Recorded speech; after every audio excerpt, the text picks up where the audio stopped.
নমস্কার বন্ধুরা, আমি নন্দা। আমি আপনাদের কোনো ভিডিও দিতে পারিনি, তার জন্য আমি বড় দুঃখিত, আমাকে ক্ষমা করবেন। আমার পুজোর আগে আমার বদ্দি মারা গেছে। কোনো রোগ ছিল না, শরীর খারাপ ছিল না, হঠাৎ সুগার ও প্রেশার ফল্ট করে কথা বলতে বলতে চলে গেছে। তার জন্য আমার ভীষণ মন খারাপ।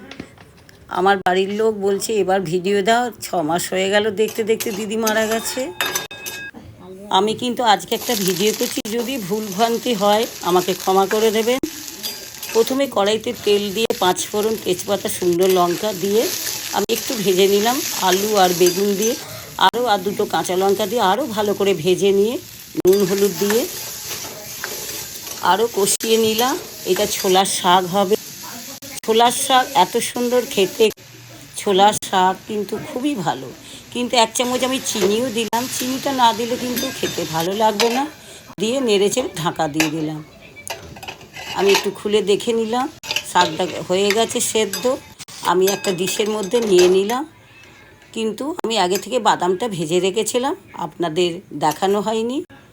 ওপর থেকে বাদাম দিয়ে আর শুকনো লঙ্কা দিয়ে এইভাবে আপনারা করে খেয়ে দেখুন, দারুণ লাগবে। ভিডিওটা যদি আপনাদের ভালো লাগে চ্যানেলটিকে সাবস্ক্রাইব করে দেবেন। ধন্যবাদ।